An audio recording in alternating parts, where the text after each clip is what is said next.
और अब बात गठबंधन की राजनीति की करेंगे, क्योंकि यूपी में कांग्रेस एसपी में सीटों पर सहमति के आसार कम होते दिखते हैं। समाजवादी पार्टी ने कांग्रेस को 17 सीटों का ऑफर दिया है, लेकिन सूत्रों के मुताबिक कुछ खास सीटों की मांग पर बात बन नहीं पाई है। सीटों पर डील पक्की नहीं हो सकी है, तो अखिलेश यादव भी राहुल गांधी की न्याय यात्रा में शामिल नहीं होने वाले हैं। बलिया, मुरादाबाद, बिजनौर सीट समाजवादी पार्टी किसी हाल में कांग्रेस को देने को राजी नहीं है। जिन 17 सीटों पर सहमति बनी थी उसमें अमेठी, रायबरेली, वाराणसी, इलाहाबाद, देवरिया, बांसगांव, महाराजगंज, बाराबंकी, कानपुर, झांसी, मथुरा, फतेहपुर सीकरी, गाजियाबाद, बुलंदशहर, हाथरस, सहारनपुर जैसे शहर शामिल हैं। कुमार अभिषेक मेरे सहयोगी जुड़ गए हैं तमाम जानकारी के साथ।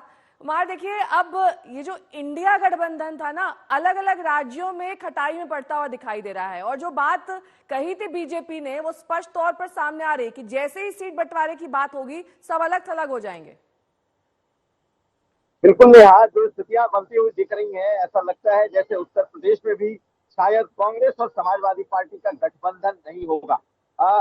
10:30 बजे के आसपास आखिरी तौर पर इसे बता दिया जाएगा, लेकिन अब लगभग ये तय मान लीजिए कि अखिलेश यादव रायबरेली नहीं जा रहे हैं। कल अखिलेश यादव ने साफ साफ कह दिया था कि अगर सीटों का गठबंधन नहीं हुआ, फाइनल बातचीत नहीं हुई, तो वो नहीं जाएंगे रायबरेली की न्याय यात्रा, भारत जोड़ो यात्रा में वो शामिल नहीं होंगे। और आज हालात यही बनते हुए दिख रहे हैं। मेरी जो समाजवादी पार्टी के सूत्रों से बात हुई है उसके मुताबिक सपा ने 17 सीटें तो उन्हें ऑफर कर दी हैं, लेकिन कुछ सीटों को लेकर कांग्रेस का शीर्ष नेतृत्व अड़ा हुआ है, और अगर उस पर बात नहीं बनती तो हो सकता है कि ये गठबंधन भी खत्म हो जाए।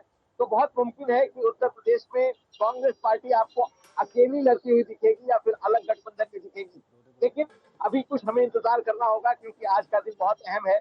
और आज अगर राहुल गांधी की उस सभा में शामिल नहीं होते हैं अखिलेश यादव, तो मान लीजिए कि ये गठबंधन अब पूरी तरीके से खटाई में पड़ेगा। आपने तमाम सीटों के नाम भी गिना दिए जिस पर जो दोनों के बीच सहमति बन चुकी थी, लेकिन मुरादाबाद कांग्रेस पार्टी हर हाल में चाहती है।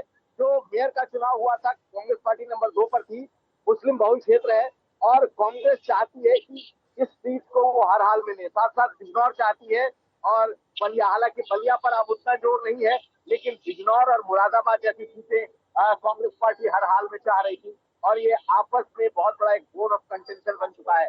मुझे लगता है कि अब ये गठबंधन भी शायद टूट के कगार पर है, लेकिन थोड़ा इंतजार हमें इसके लिए करना पड़ेगा। ठीक है, बहुत बहुत शुक्रिया इस तमाम जानकारी के लिए आपका।